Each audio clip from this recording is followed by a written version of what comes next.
Hello, and welcome to another episode of the Bridging the Gap podcast, where we discuss bridging the gap between business, technology, and people. Today, I want to talk about something that I'm pretty sure nearly everyone is dealing with, and it's AI.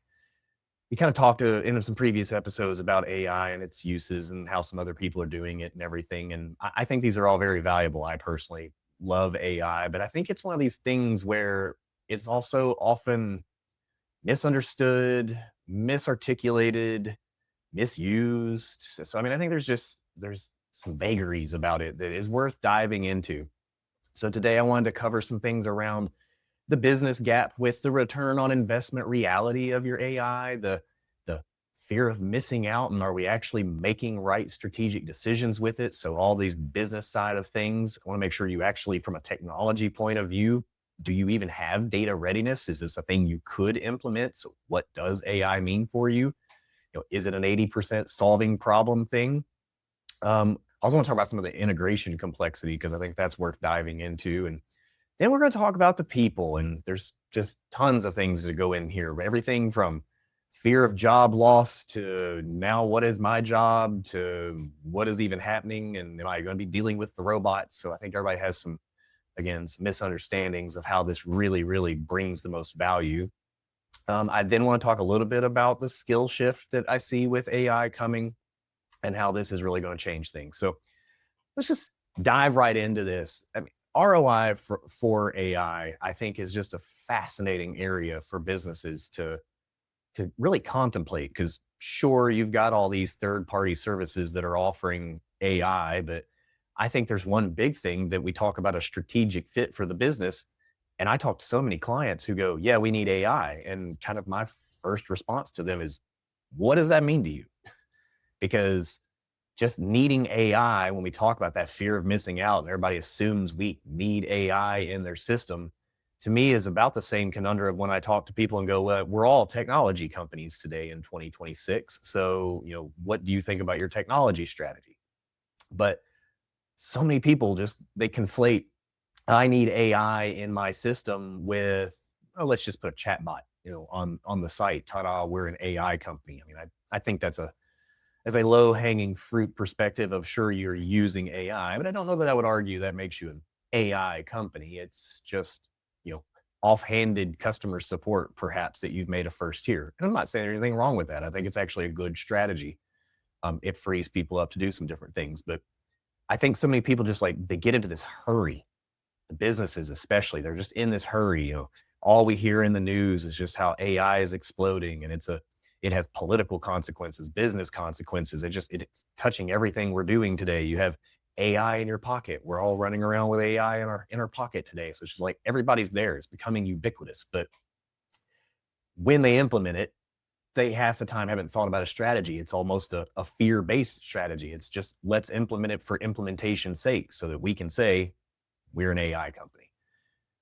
Again, not here to negate anyone's plans or their goals, but I think when they think about it that way, you have to go back and go like, well, what is the expected ROI we're looking to get here? Because if we're going to be an AI company or an AI driven company, I often challenge them to go, really, you need to be a data driven company so that the data is driving your insights. AI should be helping you with that. Unless, of course, you are an AI company. So insert OpenAI for an example, ChatGPT. Obviously, you're an AI company and you're building the models. But that's the thing. I think people don't understand that return on that investment because they half the time don't know what the investment is. Is getting AI that chatbot? Is getting AI using an API calling something? I start asking them things about MCP servers, and I often get a glazed over look. Or really, I'm going like, oh, you want to be an AI company, so you're looking to build your own large language models or focused language models, and you want the privatization of data with contextual access of AI and neural analysis, and they don't comprehend what we're talking about. This is where I get a concern for them because they go, well, what does it mean to you to be AI or to implement AI? And that's where I think there is often that confusion. Now, don't get me wrong. I've got clients who are very data driven and they do fundamentally understand I need data. And with that data, I want faster contextual insight. I may even want to do lots of analysis, and I'd love to have that large language model computing power, but I don't want to put my data out there. So sure, we're going to build it in private systems and everything, and they get what they're doing. But early days, that ROI analysis is where I think it's hard, and that's where it trips up a lot of the businesses. And why it's hard, I think, equates down to the other two gaps that we're going to talk about, the technology gap and the people gap. Because how are you determining your ROI if you don't know that you have data readiness? What is the 80% problem you're even trying to solve with AI? Are you looking for AI to do things faster for you? Are you looking for it to help you solve complex problems that you may not could have otherwise? Are you looking for it to become automation for you, which could equate back to the speed because you free things up? So this is where we dig into the things and understanding even the integration complexity of getting systems into place to be able to do this.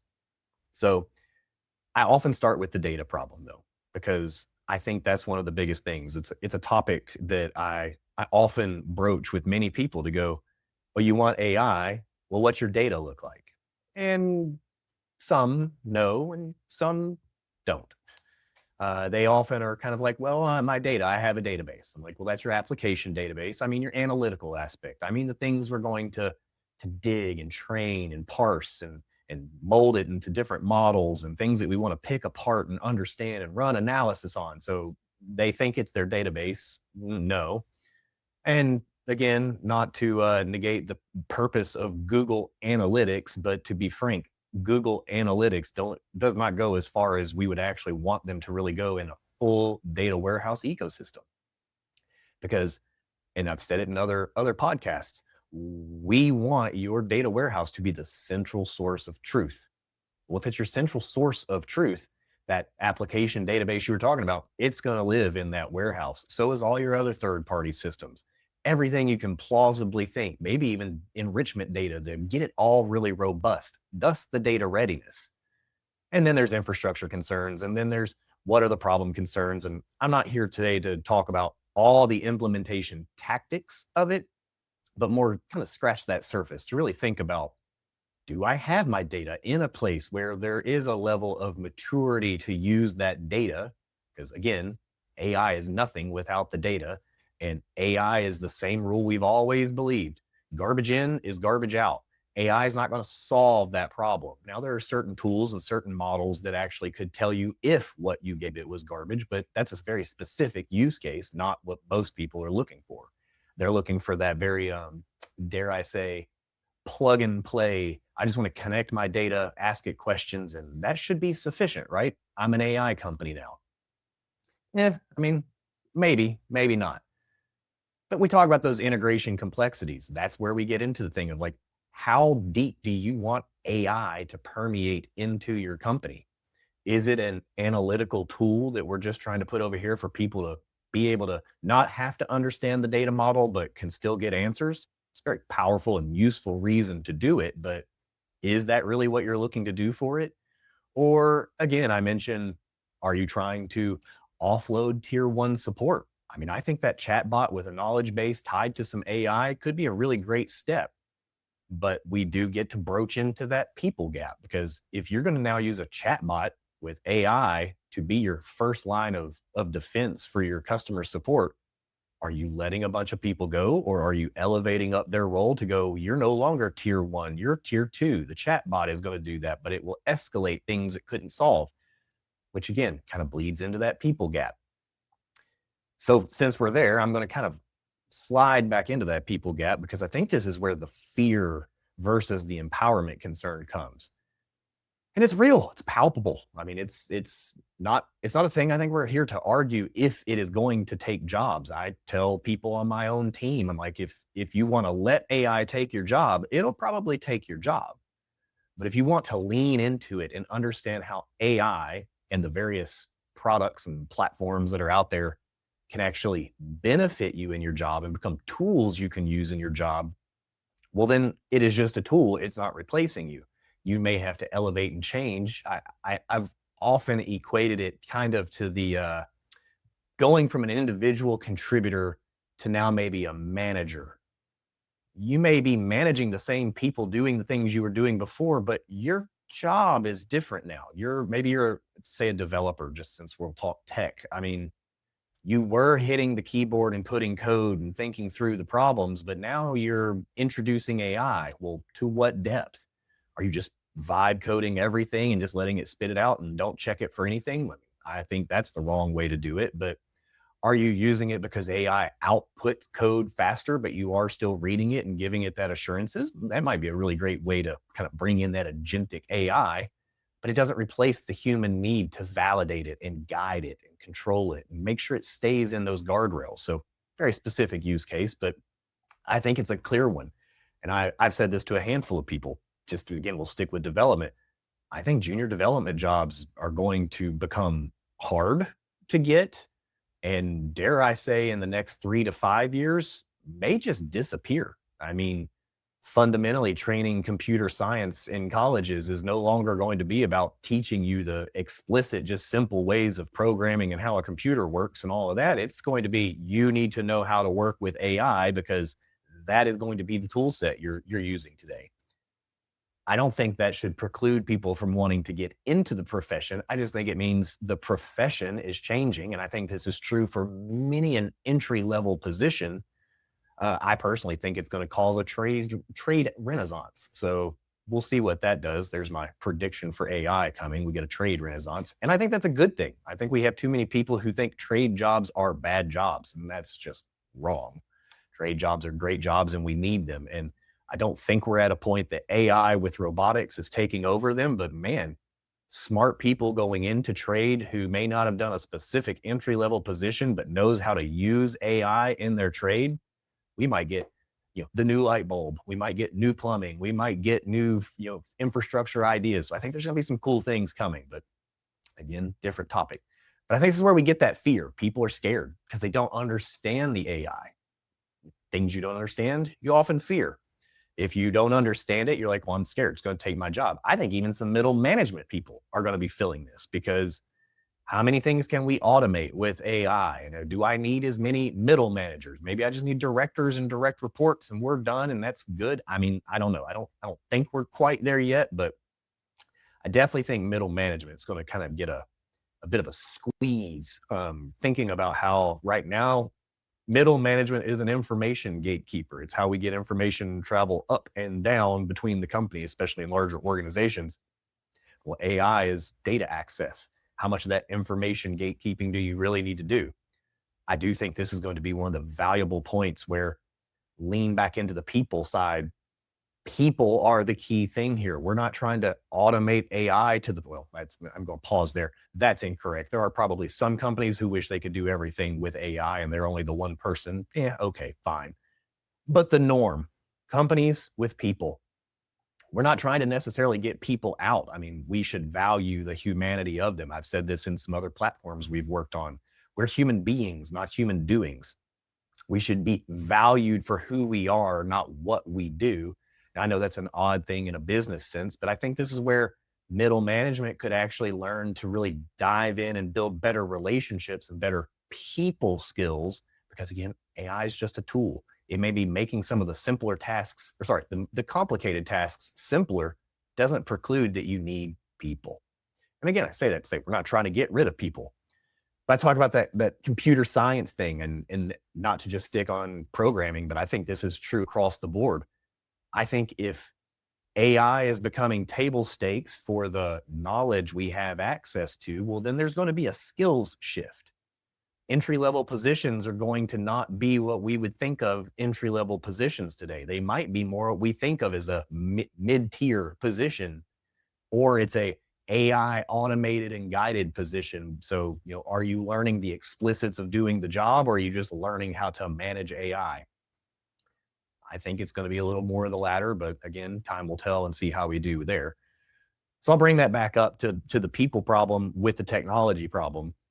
If people are scared of it and they aren't necessarily embracing it, but yet businesses yearn for it and have that fear of missing out that they need it, well, that feels to me like where we're just rife for conflict. And that is, in my opinion, it is kind of that technology gap. And I think we've had that technology gap for a while. Business knows they need technology, but today they need people to implement the technology. AI creates this weird new status quo of, well, isn't AI the technology? And if AI is the technology, do I need the people still?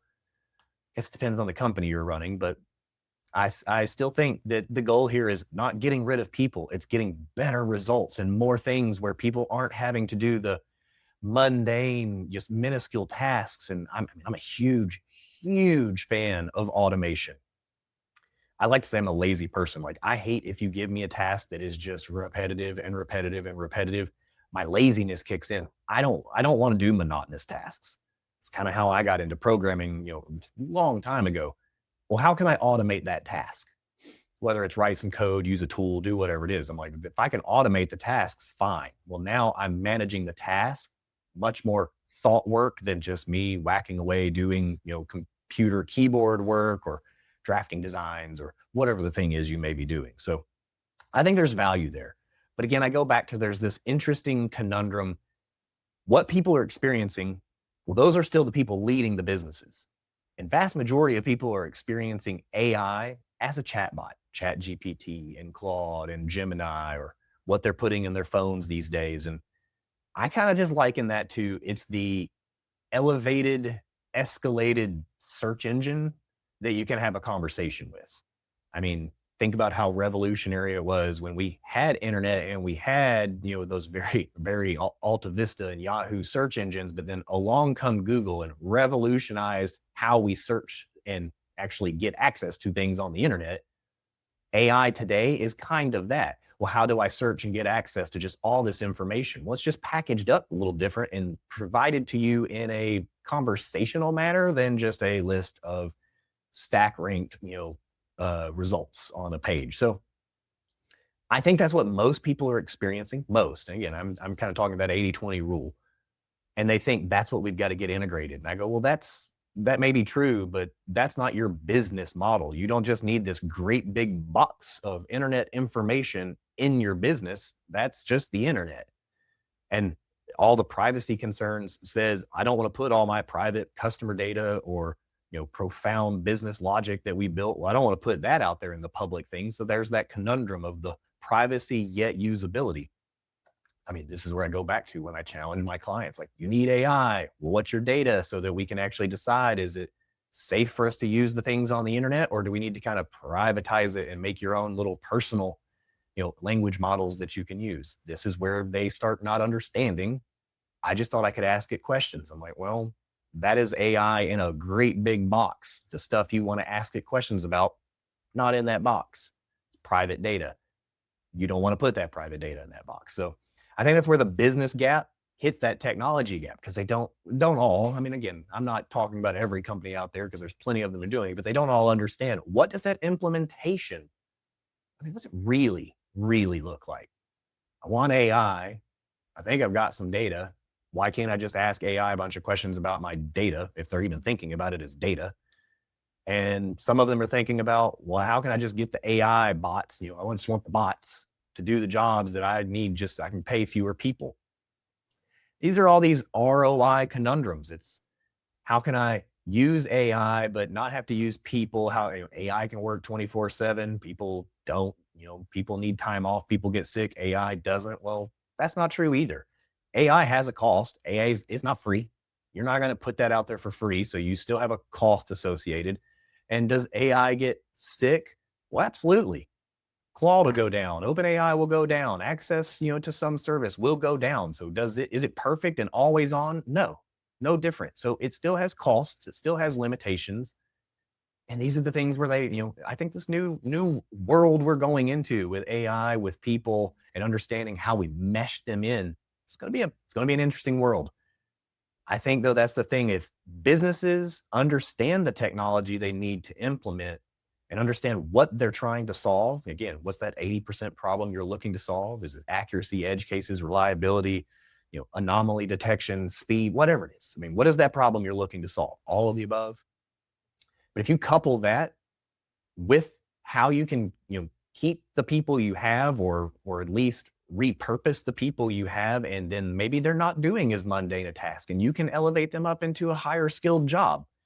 Does that mean some people may not want and or can't elevate because they don't have the aptitudes or skills? Sure, but that's at least now a conversation you're having legitimately, not just I'm replacing you with AI. Because that hurts. That feels unemotional. That feels like you were a human doing who provided me a task, and I don't value you for anything other than that. Well, I think that's a sad way to work and a sad way to live, but that is a reality for some places. So integrating the I think it's fascinating because to me, there is the business gap, there is the technology gap, there is the people gap.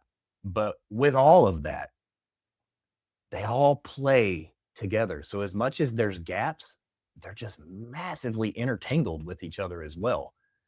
And I think that's the thing. You have to back up. It's not just as simple an answer as let's implement AI. We need AI. We're going to replace everyone with AI. That that doesn't make sense. You have to understand why you want it. You have to understand what it's going to take to implement it. And you have to understand what am I taking away from people to use in order to repurpose and get better value out of them. If we truly are in the thought worker era, well, if AI can take the meaningless, mundane tasks and automate them to the nth degree, well, then we should be challenging everyone to become, deeper thought workers. I'd used a metaphor on this before of when robotics entered into manufacturing. I mean, everyone was kind of freaking out that robotics are going to, screw this bolt in or put this window here or whatever. And that's true. It will. And a lot of people probably did lose their jobs, but the people who embraced the robotics, I've kind of used the example of I may have been the guy screwing in this thing, but hey, you're going to bring in a robot to do that now. Well, let me learn how to fix the robot because at least at that particular time, we did not have self-healing, self-repairing, or other robots coming to fix other robots. So it's like it still took a person to do it. Well, that's just a different paradigm shift of how to think about it. So that to me is a great use case of the technology implemented really helped the business. And yes, it may have offset some people, but the ones who really embraced it thrive. I think that's really what the gap analysis here is. What does putting AI into a company do? A ton of good things. I won't say a ton of bad things, but it could have a ton of negative consequences. Just depends on how you utilize it. And that to me, I think that is the challenge. That is if we're going to look at bridging these gaps between these three areas, as I've talked about in numerous other episodes, I think we're going to find that AI is going to be a consistent player in these discussions as we move forward. So I hope you find something valuable out of this. I'd love to hear anyone's input and thought and questions and concerns and criticisms and critiques to what does AI mean for you, your business, your technology, personal or professional? I'm very curious. I'd love to hear the feedback on that. But until we get there, till next time, it's John Henderson. Looking forward to seeing you on the next episode of Bridging the Gap podcast and see you later.